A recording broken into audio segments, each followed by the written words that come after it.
Përshëndetje të nderuar teleshikues, ja ku takuam sërish në këtë edicion informativ, ku në vim ju ftoj që të ndiqni informacionet e përgatitura. Një aksident i rënd ka ndodhur mesditën e kësaj të martën në autostradën Tiranë-Durrës, pranë zonës së QTU-s, ku një autobus i linjës Berat-Tiranë ka dalë nga rruga dhe është përmbysur. Si pasojë, 2 persona kanë humbur jetën, ndërsa disa të tjerë janë plagosur dhe janë transportuar në spitalin e traumës në Tiranë. Policia ka nisur hetimet për të përcaktuar shkaqet e aksidentit.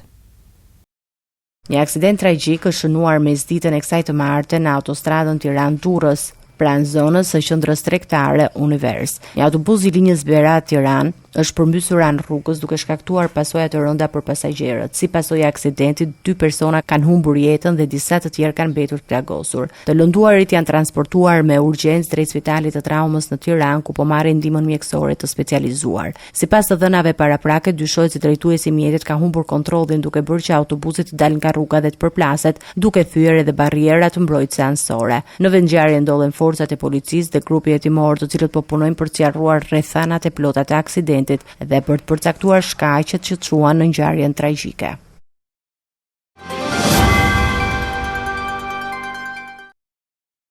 Pas tensioneve të paradites para kuvendit, protesta vijoi edhe në orët e mbrëmjes me grumbullimin e qytetarëve në sheshin Skënderbej dhe marshimin drejt kryeministrisë.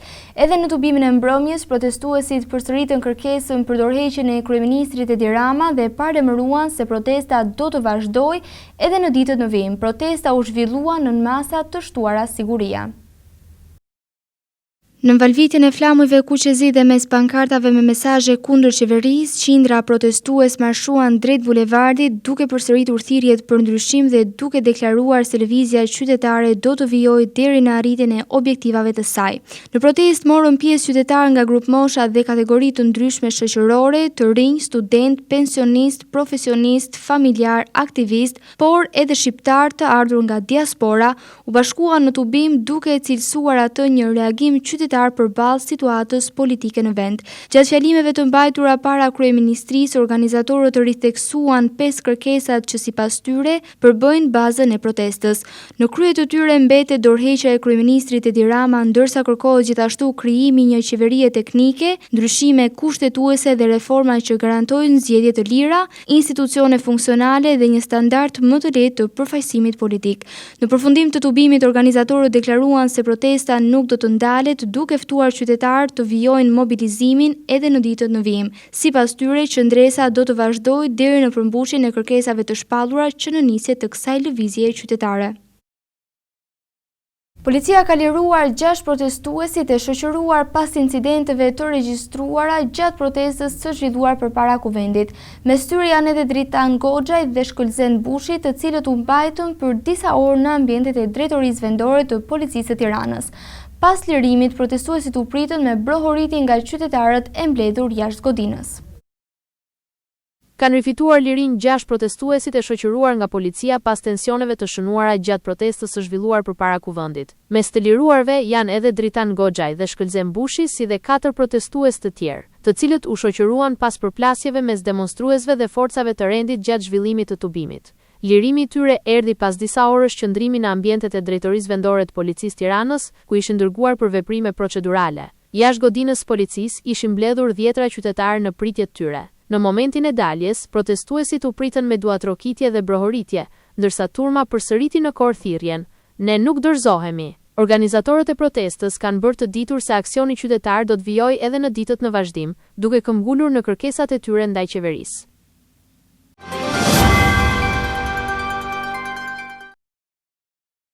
Protesta që për një muaj zhvillohet nga qytetarët ishte pjesë e debatit edhe gjatë seancës plenare të kuvendit. Partia Socialiste hodhi poshtë kërkesat e Partisë Demokratike për një debat të posaçëm parlamentar mbi protestën dhe për interpelancën me kryeministrin Edi Rama. Pas diskutimeve që zgjatën rreth 2 orë, kuvendi vijoi punimet me shqyrtimin e projektligjeve dhe rezolutave të institucioneve të pavarura. Debatet për protestën e qytetarëve që po vijon prej një muaji kanë dominuar diskutimet në sallën e Kuvendit, duke zhvendosur në sfond në rendin normal të punimeve parlamentare. Partia Demokratike kërkoi zhvillimin e një debati të posaçëm parlamentar të fokusuar vetëm në kërkesat e protestuesve, si dhe një interpelancë me kryeministrin Edi Rama lidhur me qëndrimin e qeverisë ndaj tubimeve. Megjithatë, këto kërkesa u rrëzuan nga shumica socialiste, duke mos u përfshirë në rendin e ditës së seancës plenare. Debatet mes palëve vijuan për rreth 2 orë, me përplasje politike mbi mënyrën se si duhet trajtuar protesta dhe kërkesat e saj në institucionet parlamentare. Nuk protestojnë më vetëm për flamingot, nuk protestojnë më thjesht kundër ligjit për zonat e mbrojtura. Shqiptarët po protestojnë kundër një modeli qeverisje ku ligji ndryshohet për klientët me votën tuaj. Pronat publike vijnë në shërbim të interesave private dhe shteti përdoret për të mbrojtur pushtetin dhe jo qytetarët. Ndoshta u heq protesta Saliun, por një gjë protesta ja arriti. Ju protesta ju mundi, ne protesta nuk na mundot. Partinë Socialiste të Shqipërisë nuk e mundot askush. Nuk ka asnjë dyshim sot. Jo nga strukturat e sigurisë të inteligjencës tonat, por nga pjesa më e madhe e strukturave të inteligjencës së vendeve partnere antare të NATO-s, se në këtë protest u përfshin dhe vazhdojnë të jenë të përfshirë aktor shtetëror malin dhe Shqipërisë. Regjimi iranian është këmbë krye i përfshirë si burimi i aktivitetet sponsorizuara digjitale. Nëse zoti Muçi, që të keni dhe mundësim për replik, dëshiron që të jetë i sinqert, atëherë unë ftoj që 3.3% që familja e tij ka në Arameras, në zonë të mbrojtur, në këtë pikën e rrethuar të kuqe, t'ia fali familjeve në nevojë. Bido, qoj selam këti pashaj të ndë vogël, ta paralel pipedit, se unë nga këto salca që gatuan e ju në atë më vonë, nuk duhet ja di fare. Pas përfundimit të diskutimeve, Kuvendi vijoi normalisht punimet me shqyrtimin e një projekt ligji dhe 6 projekte rezolutave të paraqitura nga institucionet pavarura, të cilat u trajtuan sipas rendit të parashikuar të ditës. Kryeministri Edi Rama ka reaguar pas protestës së 30 të mbajtur në Tiranë, duke theksuar se çdo qytetar ka të drejtë të protestojë pavarësisht se kush e organizon tubimin. Në një reagim në rrjetet sociale, ai bëri dallim mes pjesëmarrësve dhe drejtuesve të protestës, të cilët i akuzoi se po shfrytëzojnë shqetësimet e qytetarëve. Rama shtoi se këto shqetësime duhet të shërbejnë si një moment reflektimi për mazhorancën në rrugën e integrimit evropian. Kryeministri Edi Rama ka reaguar në rrjetet sociale pas protestës së 30 radhazi që u zhvillua në Tiranë, duke theksuar se qytetarët kanë të drejtë të shprehin pakënaqësinë e tyre përmes protestës, pavarësisht se kush organizon apo i drejton tubimet. Në reagimin e tij, Rama bëri një ndarje mes protestuesve dhe organizatorëve të protestës, duke deklaruar se qytetarët shprehin shqetësime reale, ndërsa drejtuesit sipas tij kish përdorin këto shqetësime për interesa publike. Kryeministri theksoi se këto shqetësime duhet të shërbejnë si një sinjal reflektimi për qeverinë dhe si energji për përshpejtimin e procesit të integrimit të Shqipërisë në Bashkimin Evropian deri në vitin 2030. Qytetarët kanë të drejtë të protestojnë, pavarësisht se kush i drejton, manipulon, përdor dhe abuzon me hallet e tyre. Ai ujë që buron nga hallet reale duhet kthyer në energji për Shqipërinë 2030 në Bashkimin Evropian. Në vijim të reagimit, Rama i cilësoi organizatorët e protestës si shëmbulltyra më e zezë alternativave politike të 35 viteve të fundit, duke shtuar se ata përfaqësojnë sipas tij një bashkim personazhesh të dështuar që nuk ofrojnë zgjidhje, ndërsa korja e shpifur që ka bërë bashk plot dështak të zemëruar të Shqipërisë, turli lloj personazhesh që japin mend që si kanë dhe shfryjnë dufe mëdhefe për të cilat sua ka fajin askush veç vetes, duhet parë treguar pas një ngurrim mu siç është. Shëmbulltyra më e zezë e alternativave politike të këtyre 35 viteve. Në përfundim, kryeministri u shpreh se protesta do të afrojë më shumë qeverinë me qytetarët dhe se sipas tij protestuesit do të fitojnë së bashku me Shqipërinë, ndërsa organizatorët do dështojnë politikisht. Qeveria shqiptare synon të rrisë investimet në mbrojtje dhe të zhvillojë industritë ushtarake përmes një partneriteti të ri me kompaninë italiane Fincantieri. Në Vlorë u firmos memorandumi për prodhimin e anijes ushtarake në bazën e Pashalimanit, ndërsa kryeministri Edi Rama e cilësoi këtë marrëveshje si nisjen e një etape të re zhvillimi. Në Vlorë është nënshkruar një memorandum bashkëpunimi mes kompanisë italiane Fincantieri, kompanisë shtetërore Kajo dhe shkollës Pavarësia që synon zhvillimin e prodhimit të anijeve ushtarake në bazë detare të Pashalimanit. Kryeministri Edi Rama, i pranishëm në ceremoni, e cilësoi këtë marrëveshje si një moment të rëndësishëm që shënon kalimin e vendit në një fazë të re të zhvillimit të industrisë së mbrojtjes. Pas këtij takimi, mbasdite, qeveria shqiptare do të miratojë një akt normativ, kundër tjera Shqipëria do të angazhojë të gjithë financimin e nevojshëm për të arritur targetin e përcaktuar nga antarësia jonë në NATO, që e çon në 2.6% të buxhetit përgjithshëm të shtetit shpenzimin tonë për mbrojtje. Rama deklaroi se nga ky bashkëpunim pritet të krijohen rreth 500 vende të reja pune, duke theksuar se përfitimet kryesore të investimeve të huaja do t'u shkojnë qytetarëve shqiptar. Flasin në hava për investitorët e huaj, për investimet e huaja, për partneritetet me të huaj që ju merr kanë punën shqiptarëve, duhet ju them që jo, e vërteta është e kundërt. Në radh parë këto investime vijnë për shqiptarët. Sipas marrëveshjes, nxënësit e arsimit profesional do të kenë mundësi trajnimi dhe kualifikimi të mëtejshëm në Itali, përveç punësimit në Shqipëri, me synimin e krijimit të një brezi të ri specialistësh në industrinë ushtarake detare. Ky projekt shihet si pjesë e strategjisë së qeverisë për forcimin e industrisë së mbrojtjes dhe rritjen e kapaciteteve prodhuese në sektorin ushtarak. Presidenti i Republikës Bayram Begaj ka dekretuar ligjin për dhënien e amnistie i miratuar më herët në Kuvend me 84 vota pro. Nga kjo amnisti pritet të përfitojnë 1335 të dënuar, ndërsa 466 prej tyre do të lirohen menjëherë nga institucionet e vuajtjes së dënimit. Mes përfituesve janë edhe 11 gra dhe një i mitur, ndërsa 869 persona të tjerë do të përfitojnë ulje të dënimit. Presidenti i Republikës Bayram Begaj ka dekretuar ligjin për dhënien e amnistie duke hapur rrugë zbatimit të një prej nismave më të fundit të miratuara nga Kuvendi. Ligji kishte marrë dritën jeshile më herët nga Parlamenti me 84 vota pro në seancën e datës 18 qershor. Sipas të dhënave zyrtare, nga kjo amnisti pritet të përfitojnë gjithsej 1335 të dënuar në të gjithë vendin. Prej tyre, 466 persona do të lirohen menjëherë nga institucionet e vuajtjes së dënimit, mes të cilëve 11 gra dhe një i mitur. Ndërkohë 869 të dënuar të tjerë do të përfitojnë ulje të dënimit në varësi të kritereve të përcaktuara në ligj. Amnistia penale pritet të hyjë në fuqi në 15 ditë pas votimit në fletorin zyrtare dhe më pas do të nisë zbatimi i saj në sistemin penitenciar në të gjithë vendin.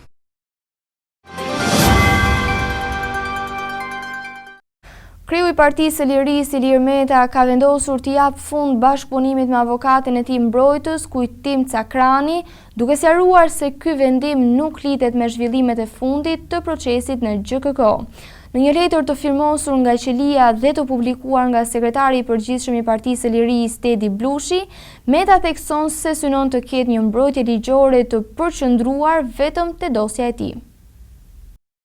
Ilir Meta ka rrëzuar çdo hamencim se largimi i avokatit Kujtim Cakrani lidhet me qëndrimet e tij në seancën e fundit në GKK, duke sqaruar se vendimi është marrë për arsye të organizimit të mbrojtjes ligjore. Përmes një letre të firmosur nga qelia dhe të publikuar nga sekretari i përgjithshëm i Partisë së Lirisë, Tedi Blushi, Meta ka njoftuar zyrtarisht avokatin për ndërprerjen e marrëdhënies profesionale. Në letër ai argumenton se kërkon një avokat që të fokusohet vetëm në çështjen e tij gjyqësore, ndërsa sipas tij Kujtim Cakrani ka qenë i angazhuar edhe në dosje të tjera. Meta i kërkon avokatit që të dorëzojë të gjitha materialet e deri tanishme të Tedi Blushi, ndërsa bën të ditur se shpenzimet financiare do të mbulohen nga familja e tij. Po ashtu ai theksoi se do të njoftojë edhe gjykatën e posaçme për ndryshimin e përfaqësimit ligjor në këtë proces. Kujtim Cakrani kishte marrë përsipër mbrojtjen e Ilir Metës në maj të vitit 2025 pas largimit të avokatit Genc Gjokutaj.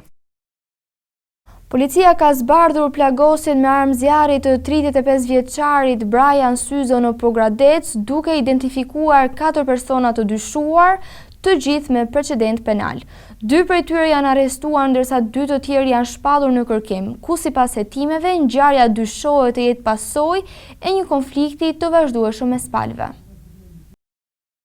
Policia e Korçës ka zbardhur ngjarjen e ndodhur me ditën e djeshme në lagjen numër 3 të Pogradetit, ku mbeti plagosur me armë zjarri 35 vjeçari Brian Syzo. Sipas hetimeve, ngjarja ka ardhur si pasojë një konflikti të vazhdueshëm mes palëve.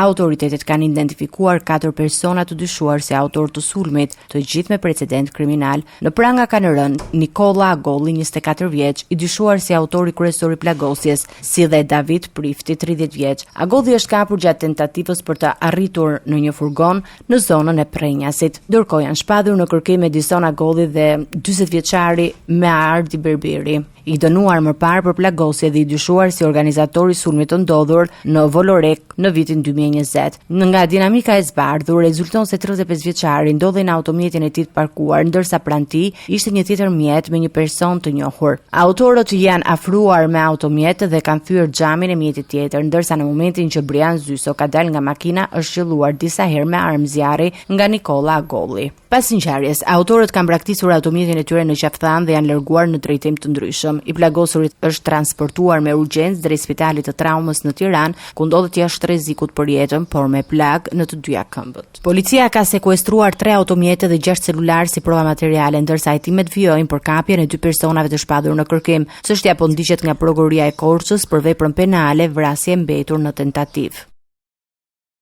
Gjykata e posaçme kundër korrupsionit dhe krimit të organizuar ka dënuar me 14 vjet burg shtetasin kolumbian Samir Rosales Rodriguez, i akuzuar si kimist i laboratorit të kokainës së zbuluar në frakull të Fierit. SPAK kishte kërkuar të njëjtën mas dënimi, duke e konsideruar të pandehurin si një person me rol të rëndësishëm në përpunimin e lëndës narkotike, ndërkohë autoritetet shqiptare po vijojnë procedurat për ekstradimin e tij. Gjykata e posaçme kundër korrupsionit dhe krimit të organizuar ka dënuar me 14 vite burg shtetasin kolumbian Samir Rosales Rodriguez, i akuzuar si pjesë kyçe e laboratorit të kokainës të zbuluar në banesën e ish-kreut të komunës së Frakullës në Fier, Viktor Cervanaku. Prokuroria e posaçme me prokurora Nën Zholi kishte kërkuar të njëjtin dënim për të pandehurin, ndërsa bëhet me dije se autoritetet shqiptare janë në pritje të procedurës të ekstradimit të tij. Sipas hetimeve, Rodriguez kishte rol teknik si kimist në procesin e nxjerrjes së përpunimit të kokainës, duke përdorur metoda të sofistikuara për të fshehur lëndën narkotike në produkte të ndryshme. Hetimet e SPAK-u tregojnë se ai shërbente si ndërlidhës mes organizatave kriminale shqiptare të lidhura me trafikun ndërkombëtar të drogës dhe rrjeteve në Amerikën e Jugut. Sipas dosjes hetimore, ai kishte mbikëqyrur logjistikën e disa dërgesave të kokainës të transportuara nga Amerika Latine dhe të fshehura në plera organik me qëllim shmangjen e kontrolleve doganore. Po ashtu rezulton se Rodriguez kishte udhëtuar nga Kolumbia drejt Greqisë, më pas në Maltëzi dhe në Shqipëri, ku dyshohet se do të asistonte në përpunimin e rreth 480 kg kokainë në laboratorin e Frakullës. Emiliano Nina, kushëriri të shumë kërkuar i Tervis Martinaj, është arrestuar nga policia i armatosur pranë banesës së Ilir Selmanit në zonën e 5 Majit në Tiranë. Selmani akuzohet për vrasjen e ish policit Santiago Malco dhe ndodhet aktualisht në arrest shtëpie. Hetuesit po punojnë për të sqaruar arsyet e pranisë së Ninës në këtë zonë. Emiliano Nina, kushëri i të shumë kërkuar i Tervis Martinaj, është arrestuar nga forcat e rendit në Tiranë, teksa ndodhej i armatosur pranë banesës së Ilir Selmanit në zonën 5 Maj. Ilir Selmani është i akuzuar për përfshirje në vrasjen e ish policit Santiago Malco, i ekzekutuar në 27 gusht 2019 në Tiranë. Për këtë ngjarje hetimet kanë përfshirë dhe një grup rival të lidhur me emrin e Leonard Dukës. Selmani ndodhet aktualisht në arrest shtëpie pasi gjykata e apelit posaçëm ka vendosur zbutjen e masës së sigurisë nga arrest në burg për shkak të shuarjes së afateve të paraburgimit. Rrethanat se përse Emiliano Nina ndodhet pranë banesës së Selmanit mbeten ende të paqarta dhe po hetohen nga autoritetet. Sipas të dhënave, Nina është arrestuar më herët edhe pas një incidenti të ndodhur në gusht të vitit 2023 pra dingës së liçenit në Tiranë, ku dyshohet se ka drejtuar automjetin me shpejtësi të lartë dhe ka dalë nga rruga duke shkaktuar dëme materiale, por pa pasoja fatale.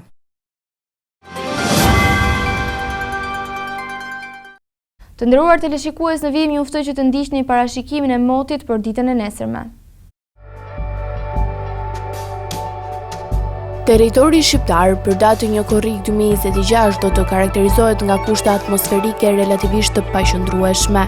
Paraditja do të nisë me kthjellime dhe alternime vranësirash, ndërsa gjatorëve të pasdites pritet zhvillimi i vranësirave në relievet malore, të cilat lokalisht mund të sjellin rreshje të dobta shiu dhe ndonjë shkarkesë elektrike të izoluar. Në pjesën më të madhe të ulëtërsirës perëndimore, moti do të mbetet i ngrohtë dhe me intervale të gjata me diell. Temperatura do të pësojë një rënje të lehtë krahasuar me ditët e mëparshme. Paraditja do të jetë kryesisht me diell në të gjithë territorin, ndërsa gjatë pasdites në zonat malore priten vranësira kalimtare me mundësi për rreshje të izoluara. Temperaturat minimale pritet të zbresin deri në 15 gradë Celsius, ndërsa ajo maksimale do të arrijë deri në 35 gradë Celsius.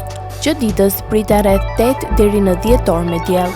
Era do të fryejë lehtë deri mesatare nga drejtimi veri perëndimor me shpejtësi 2 deri në 6 metra për sekond. Deti do të ketë dallgëzim të ulët rreth 1 deri në 2 pall. Indeksi ultraviolet për Tiranën pritet të jetë më i lartë rreth 8. Sipas të dhënave astronomike, lindja e diellit në Tiranë do të jetë rreth orës 5:04 minuta, ndërsa perëndimi rreth orës 20:25 minuta.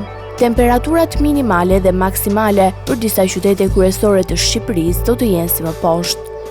Shkodër 20 deri në 35 gradë Celsius. Kukës 17 deri në 31 gradë Celsius. Peshkopi 16 deri në 30 gradë. Tiranë 19 deri në 34 gradë. Durrës 23 deri në 32 gradë. Kavaj 22 deri në 32 gradë. Elbasan 20 deri në 34 gradë. Berat 21 deri në 34 gradë. Korç 15 deri në 28 gradë. Vlorë 23 deri në 31 gradë. Gjirokastër 17 deri në 29 gradë. Sarandë 23 deri në 31 gradë Celsius. Territori i Kosovës për datën 1 korrik 2026 do të karakterizohet nga një mod pjesërisht i qëndrueshëm. Paraditja do të jetë kryesisht me diell, ndërsa gjatë orëve të pasdites priten shumë vranësira, të cilat në disa zona do të shoqërohen me rreshje lokale shiu dhe shkarkesa elektrike. Temperatura do të shënojë një rënje të lehtë në krahasim me ditën e mëparshme. Paraditja do të ketë mod kryesisht të kthjellët, ndërsa pasditja do të sjellë vranësira me rreshje lokale në disa zona. Temperaturat minimale priten të zbresin deri në 15 gradë Celsius, ndërsa maksimale do të arrijë deri në 31 gradë Celsius. Era do të fryejë lehtë nga drejtimi i veri perëndimor me shpejtësi 2 deri në 6 metra për sekond. Indeksi ultraviolet për Prishtinën pritet të jetë i lartë rreth 7 deri në 8. Sipas të dhënave astronomike, lindja e diellit në Prishtinë do të jetë rreth orës 4:54 minuta, ndërsa perëndimi rreth orës 20:24 minuta. Temperaturat minimale dhe maksimale për disa qytete kryesore të Kosovës do të jenë si më poshtë. Mitrovica 16 deri në 30 gradë Celsius. Podujev 15 deri në 30 gradë.